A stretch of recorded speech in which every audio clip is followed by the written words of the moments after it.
É Cristo chamando, chama por ti e por mim. Bom dia, mas bom dia mesmo. Que bom estarmos juntos nesta manhã de quarta-feira, hoje 4 de dezembro. Celebra-se o Dia Mundial da Propaganda, Dia do Publicitário e do Pé de Couro.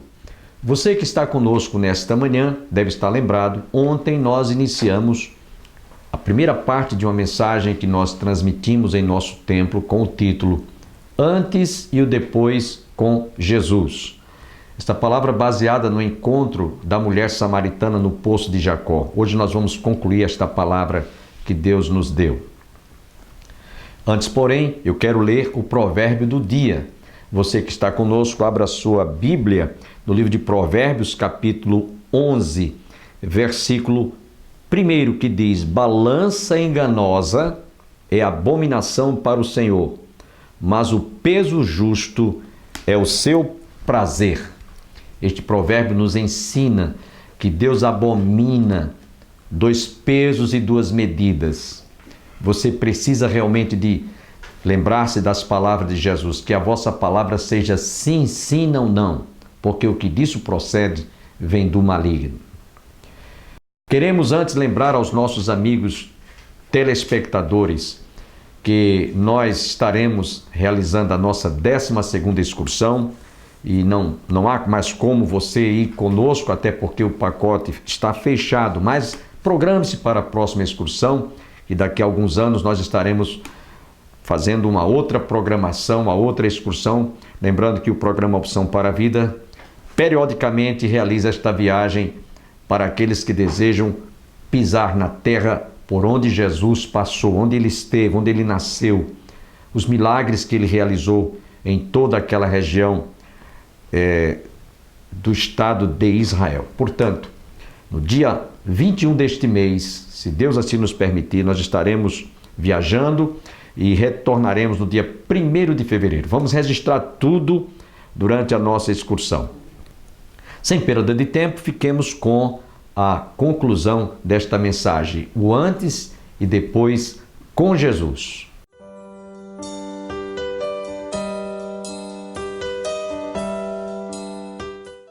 O homem perdoou 100 denários. Ele chegou lá na frente, onde lhe devia apenas 1 denário, já me paga a conta, senão eu vou colocar você na justiça. E o credor que havia perdoado o homem que devia 100 denários tomou conhecimento e disse: chama ele aqui. Como é que você achou bom ser perdoado 100 denários e agora não quer perdoar 1 denário que esse pobrezinho te deve? Pois agora você vai ficar aqui, só vai sair quando você pagar o último vintém, o último, tudo que você me deve. Irmãos, o Evangelho que transforma, que restaura, que liberta, é o mesmo que nos dá a condição de, como nos sentimos perdoados, perdoemos uns aos outros. Amém? Jesus fala isso, Paulo fala isso escrevendo na carta aos Romanos capítulo 12: não te deixe vencer com o mal, mas vence o mal com o bem. Se teu inimigo tiver fome, dá-lhe de comer, se tiver sede, dá-lhe de beber, porque fazendo isso amontoará as brasas de fogo sobre a sua cabeça. Então, do jeito que eu achei bom ser perdoado, eu vou perdoar aqueles que me ofendam. Isso é o que Jesus ensina. E aquela mulher estava recebendo essa lição. Jesus estava naquela hora quebrando as algemas, quebrando as barreiras que existiam, que era um problema político. Eu estava lendo um comentário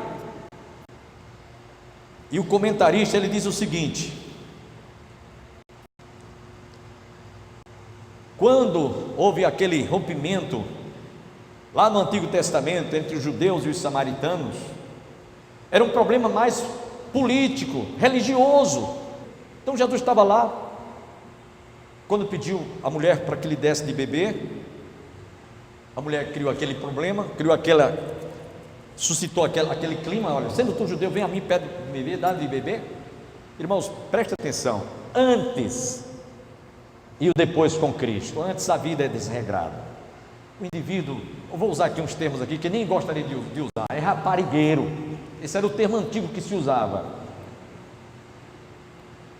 Esse era o termo antigo que, quando eu era adolescente, eu ouvia.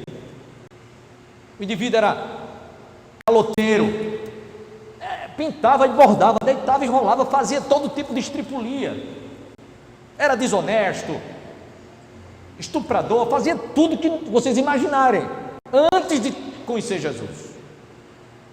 Agora, depois que ele conhece Jesus, a coisa muda. Então, quando aquela mulher disse: não tenho marido, replicou-lhe: bem disseste, não tenho marido, porque 5 maridos já tiveste, e este com o qual tu vives agora não é teu marido, era o 5º. Se ela não tivesse tido um encontro com Jesus, diga-se de passagem, irmãos, ela ia continuar tendo relacionamentos com N pessoas. Por isso que ela não ia nos horários que estavam as mulheres lá, honestas, mulheres de bem, mulheres casadas, buscar água, nem de manhã nem de noite. Ela ia ao meio-dia, com medo, com vergonha, para não ser discriminada.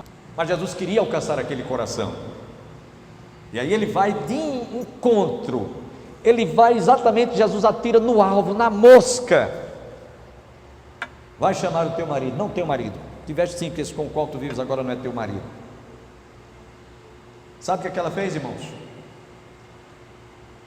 Vejo que tu és profeta, porque tu descobriste os meus podres. Vejo que tu és profeta, porque tu descreveste realmente o que está lá dentro, oculto, que ninguém sente o que eu sinto, ninguém sabe o que eu passo, só eu mesmo. Eu sou essa mulher mesmo da vida. E tu adivinhaste, e tu descobriste o que eu na realidade sou, que não posso viver de aparências. Olha, irmãos, quando ela disse: vejo que tu és profeta, preste atenção que eu vou dizer. Jesus, ele foi profeta, sacerdote e rei. Amém? Jesus, tivemos aqui a conferência teológica, né? O nosso irmão orador, ele falou sobre os 3 ofícios de Jesus: profeta, sacerdote e rei. Então Jesus era isso. Ela disse realmente uma verdade. Veja que tu és profeta. Ela salientou um dos ofícios que Jesus desenvolvia ou desenvolvera: profeta. Como Israel reconhece Jesus como um profeta, não jamais como Messias, mas como profeta, não como o Salvador. E era o problema daquela mulher, não reconhecia Jesus. És um profeta, vejo que tu és profeta. Não basta as pessoas declararem que Jesus é profeta, que Jesus foi um profeta, como muitas seitas ensinam e creem, acreditam que Jesus foi um profeta, como ensinam os adventistas do 7º dia. Jesus foi um simples profeta, e tantas outras seitas. Pois bem, quando ele ouviu isso dos lábios da mulher, a mulher agora tirou uma de religiosa.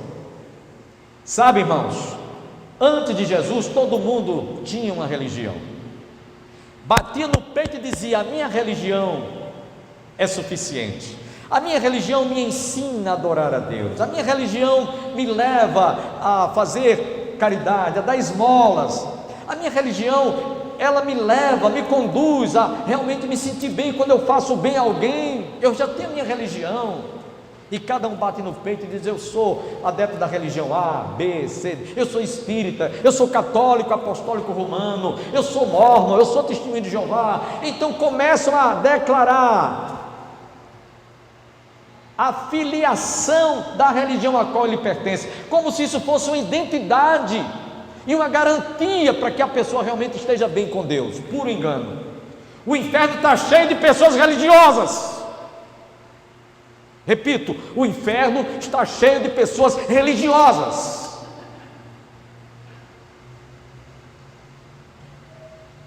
Por que a gente afirma isso? Porque ela disse: Senhor, os nossos pais nos ensinaram que é neste monte.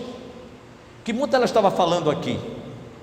Monte lá em Sicá, em Samaria, que no topo havia um templo construído.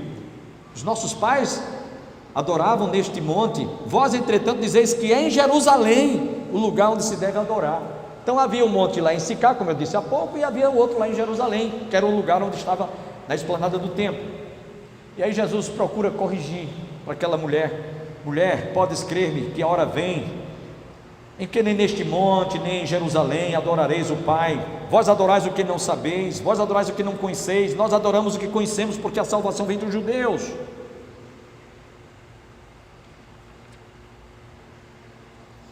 Preste atenção, uma coisa é você procurar, servir, adorar ou prestar culto a Deus de forma religiosamente falando, de forma religiosa ou religiosamente falando, é uma coisa, e outra coisa é você buscar a Deus e realmente estar com vontade de buscar a Deus com seu coração cheio de temor, reverência, confissão de pecados, arrependimento de um sentimento profundo, de um coração quebrantado e contrito, porque a esses Deus não despreza. A um coração quebrantado e contrito eu não desprezo, diz o Senhor. Por isso que Jesus disse: vós adorais o que não sabeis. Há muita gente pensando que está adorando a Deus através de Maria, através de São Francisco do Canindé, através de Padre Cícero e de tantos santos e santas que há por aí, e pensam que estão realmente. Jesus disse: vós adorais o que não sabeis, porque a salvação vem dos judeus. Alguém pode se ajoelhar diante de uma imagem de escultura ou de um ídolo, que tem boca e não fala, tem olhos e não enxergam, tem ouvidos e não ouvem, tem mãos e não apalpam, som nenhum lhe sai da garganta, tem boca mas não falam, tem pés e não andam. Tornem-se semelhante a eles os que os fazem, tantos quantos o adoram. Salmo 115. Então, para você que é uma pessoa religiosa, extremamente religiosa, que tem lá o seu santuáriozinho em casa, esses ídolos tudinho é maldição. Talvez você ache que eu esteja sendo até um pouco grosso, mas eu estou falando o que a Bíblia diz. Abra a sua Bíblia, mesmo de edição católica, você vai ver isso. Salmo 115. Êxodo capítulo 19: não fareis para ti imagem de escultura, nem do que há no céu, nem do que há debaixo da terra, nem debaixo do mar. E quando a Bíblia diz nem debaixo do mar, lembre-se de Iemanjá, viu? Lembre-se de Iemanjá, que é a rainha dos mares. Então, vós adorais o que não sabeis. Antes de conhecermos a Jesus, como aquela mulher ouviu essas palavras de Jesus: vós adorais o que não sabeis, vós adorais o que não conheceis. Abra os seus olhos, você que está em casa nos vendo, você que está aqui, abra o seu coração para ver que realmente você pode ser a pessoa mais bem intencionadamente falando, mais bem intencionada religiosamente falando. Você não sabe o que está adorando. Você pode estar adorando a demônios em vez de estar adorando a Deus através dos ídolos. Veja que tu és profeta, um reconhecimento apenas de Jesus como um profeta e não como Salvador. Não tirou uma de religiosos. Nossos pais nos ensinaram que é nesse monte, você disse que é em Jerusalém o lugar onde se deve adorar. Aí Jesus então diz: mulher, é chegada a hora em que o Pai procurará os verdadeiros adoradores para que adorem o Pai em espírito e verdade, porque Deus é espírito, e importa que os seus adoradores o adorem em espírito e em verdade. Jesus estava falando para aquela mulher, ou dando para aquela mulher uma aula de teologia, numa linguagem simplória, numa linguagem que ela entendia. Tanto é que ela entendeu, que ela foi gostando do diálogo, da conversa de Jesus, e ela foi dizendo: os nossos pais nos ensinaram que é em Jerusalém o lugar onde, e vós dizeis que os nossos pais nos ensinaram que é no monte, lá em Sicá, onde se deve adorar. Nossos pais nos ensinaram que é em Jerusalém. Mas mulher, é chegada a hora em que os meus adoradores adorarão o Pai em espírito e em verdade, porque são os tais que o Pai procura para ser seus verdadeiros adoradores. Aí ela foi mais além um pouquinho. Os nossos pais nos ensinaram. Aí vamos para o verso 19 a 22. Senhor, disse-lhe a mulher: vejo que tu és profeta. Nossos pais adoravam neste monte, vós dizeis entretanto que em Jerusalém é o lugar onde se deve adorar. Disse-lhe Jesus: mulher, podes crer-me que a hora vem quando nem neste monte nem em Jerusalém adorareis o Pai. Vós adorais o que não conheceis, nós adoramos o que conhecemos, porque a salvação vem dos judeus. Mas vem a hora, verso 23, e já chegou, em que os verdadeiros adoradores adorarão ao Pai em espírito e em verdade, porque são os tais que o Pai procura para ser seus verdadeiros adoradores. Deus é espírito, importa que os seus adoradores o adorem em espírito e em verdade. Aí a mulher foi mais adiante um pouquinho. Eu sei, respondeu a mulher, que há de vir o Messias. Até então Jesus não tinha se declarado a ela como Messias. Até então era só um diálogo em caráter religioso, em caráter informal. Até então era só um diálogo para ver até onde aquela mulher poderia enxergá-lo, contemplá-lo como Salvador. E ela então ainda não tinha caído a ficha. É quando ela diz: eu sei, respondeu a mulher, que há de vir o Messias, chamado Cristo. Quando ele vier, nos anunciará todas as coisas. Aí veja a resposta de Jesus. Disse-lhe Jesus: eu o sou, eu que falo contigo. Preste atenção mais uma vez.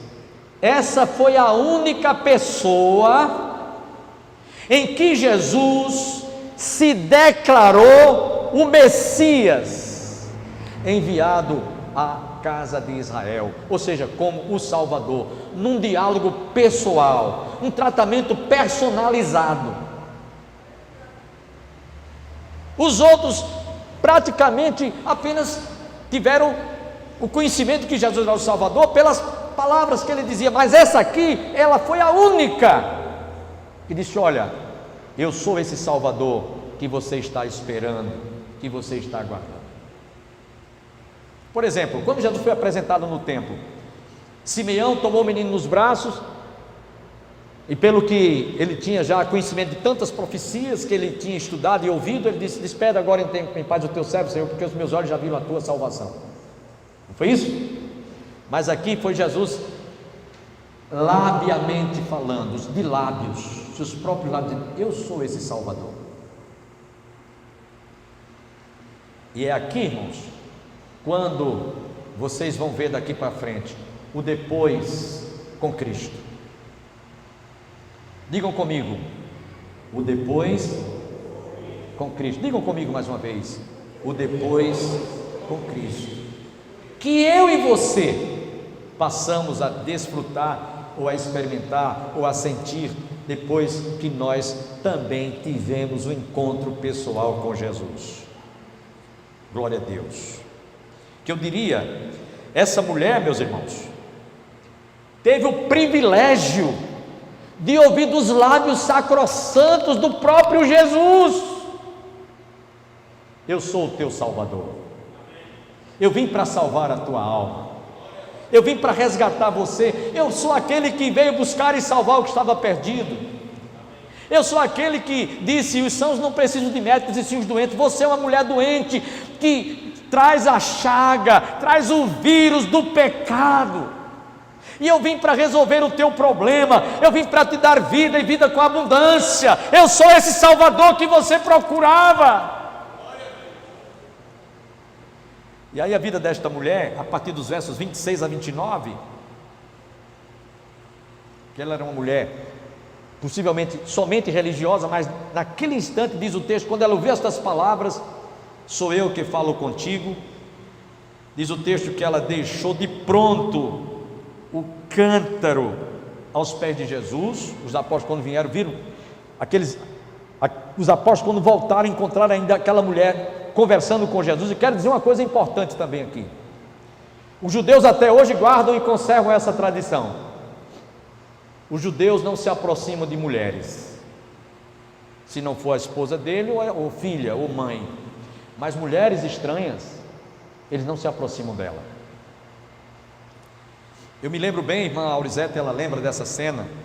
A irmã Zélia, de saudosa memória, era viva ainda, e a gente estava em Jerusalém, e vinham uns rabinos ortodoxos, e vinha eu, a irmã Aurizete ia, e a irmã Zélia ia ao nosso lado, a gente ia andando numa calçada.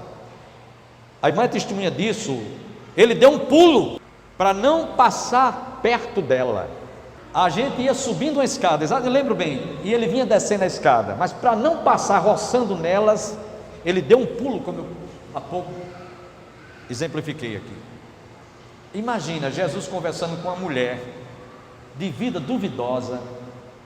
Os apóstolos, quando chegaram, diz o texto, que eles ficaram admirados, mas não perguntaram nada a ele. Diz o texto. Neste ponto chegaram os seus discípulos e se admiraram. Vocês agora estão entendendo por que eles se admiraram? Porque os judeus não se aproximam de estar próximo, não chegam nem a roçar uma outra mulher. Não, eles são muito isolados. Isso é a cultura do judeu. Ficaram admirados quando viram Jesus conversando com a mulher, e se admiraram de que estivesse falando com uma mulher. Todavia nenhum lhe disse: que perguntas? Ou por que falas com ela? Quanto à mulher, deixou seu cântaro e foi à cidade. O ar está craseado. E foi à cidade de Sicar. E diz mais adiante: procurou aqueles homens. O ar está craseado.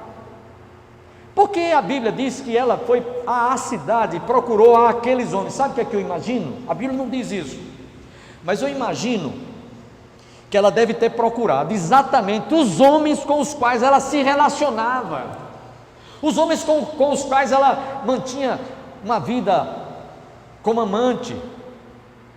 Ela deve ter procurado aqueles homens e deve ter dito o seguinte: olha, isso depois que teve um encontro com Jesus. Possivelmente, ela deve ter dito: olha, eu conheci um homem que matou a sede da minha alma, que matou a sede do meu coração. Vocês antes procuravam saciar apenas a fome sexual, vocês só me procuravam para explorar o meu corpo, vocês só me procuravam para se aproveitar das minhas carnes, para dessedentar a sede do sexo. Mas eu quero que vocês conheçam o homem que matou a sede da minha alma, do meu coração. Vocês precisam também de beber desta água, vocês também precisam de ser dessedentados pelas palavras deste homem. Ela, com certeza, essa mulher foi à cidade, procurou aqueles homens para passar essa mensagem para eles. E diz o texto que quando ela falou isso para aqueles homens, nos versos 38 em diante, a 42, 39, desculpem, 39, muitos samaritanos daquela cidade creram nele, em virtude do testemunho da mulher. O depois com Cristo, irmãos, preste atenção, isso é importante. O depois com Cristo, você não tem outra coisa senão a fazer: testemunhar. Testemunhar do que? Da transformação que Jesus fez na sua vida. Quem pode dizer amém? Da restauração que Ele promoveu no nosso coração, da libertação que Ele promoveu em nossa vida. Sabe por quê? Porque antes nós tínhamos sede por muitas coisas que o mundo oferece. Como eu disse há pouco, sede de quem era alcoólatra, sede de se drogar, sede de se prostituir, sede de tudo que o mundo oferece. Nós tínhamos em nossos corações uma sede por todas as coisas que o mundo oferece. Por isso que Jesus disse: não ameis o mundo nem as coisas que há no mundo. Se alguém amar o mundo, o amor do Pai não está nele.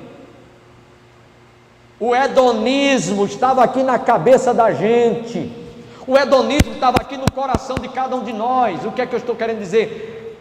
A busca pelos prazeres deste mundo, a busca pelas sensações e as emoções que o pecado oferece. O hedonismo estava na cabeça da gente, dominando a mente da gente.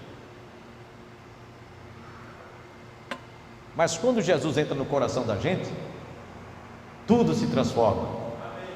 A história de cada um de nós muda de bom para melhor. Amém, irmãos? Para terminar, eu estou terminando. Então aquela mulher se tornou uma missionária, tornou-se um evangelista.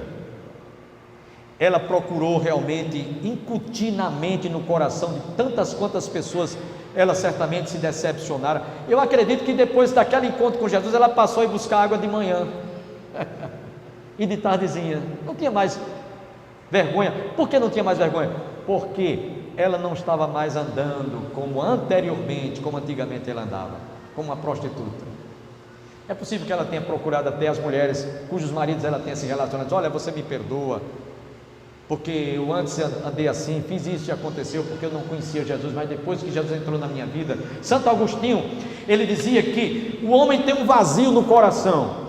Todo homem, quando digo homem, mulher, todo homem, toda criatura tem um vazio. E esse vazio o homem quer preencher com tudo que o mundo oferece. Nunca, jamais ele vai preencher. Vai sempre faltar, vai sempre ter um motivo para ele se sentir insatisfeito.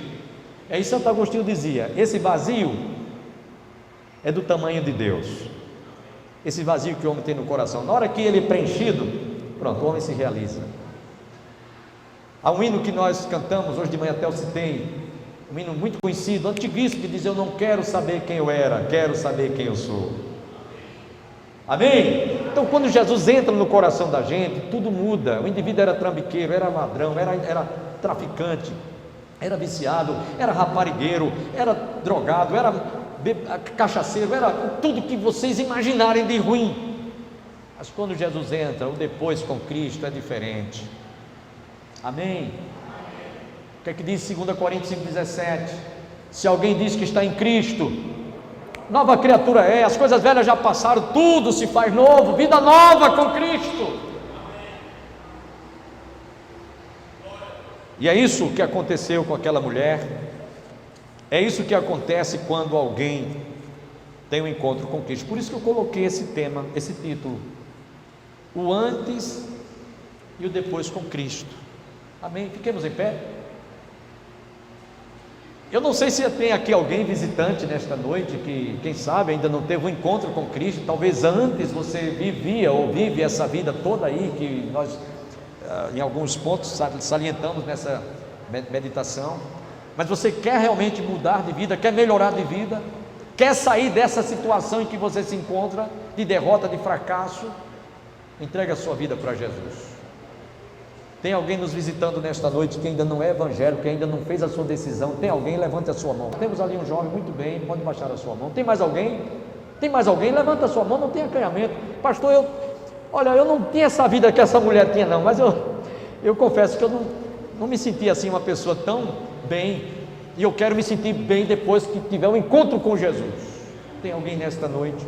Se houver, eu quero orar por você. Amanhã, com a graça de Deus, estaremos juntos para a realização de mais um programa, Opção para a Vida. Que todos fiquem com Deus, recebam as bênçãos do Pai, do Filho e do Espírito Santo, e até amanhã, se Deus quiser.